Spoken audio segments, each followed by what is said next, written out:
आपण पाहतात BN news Badlapur नामा। अंबरनाथमधील ordnance फॅक्टरीतील कामगारांच्या इंटेक युनियन अध्यक्षपदी काँग्रेसचे शहर अध्यक्ष कृष्ण रसाळ पाटील यांची नियुक्ती करण्यात आली आहे। इंटेक्सचे सचिव संतोष शेळके यांच्यासह सर्व कार्यकारिणी सदस्यांच्या सहमतीने ॲडव्होकेट कृष्णा पाटील रसाळ यांची नियुक्ती करण्यात आली। त्यामुळे नवनियुक्त अध्यक्ष कृष्ण रसाळ पाटील यांनी कामगारांच्या न्याय हक्कासाठी लढा देण्याची आणि त्यांना न्याय मिळवून देण्यासाठी प्रयत्न करणार असल्याचं यावेळी सांगितलंय।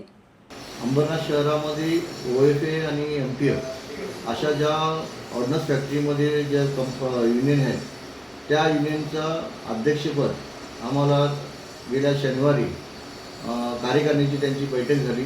त्या कार्यकारिणीच्या बैठकीमध्ये मला आमंत्रित केलं गेलं आणि त्या बैठकीमध्ये उपस्थित राहून सर्व मताने बिनविरोध माझी निवड केली गेली आणि ती निवड करत असताना मी त्या सभेमध्ये त्यांना असं आश्वासन दिलं की तुमच्या कामगारांचे जे काही प्रश्न असतील ते मी सोडवण्याचा पूर्णपणे प्रयत्न करेन।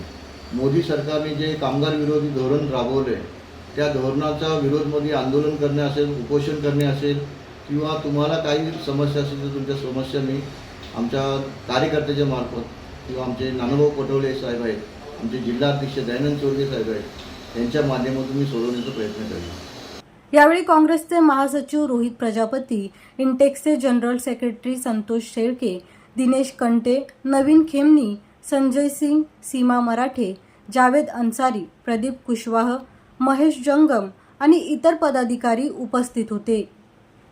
Poonam Maketis, BN news, Ambernath. अशाच प्रकारचे नवनवीन व्हिडिओ आणि बातम्या पाहण्यासाठी चॅनलला लाईक, शेअर आणि सबस्क्राईब करायला विसरू नका।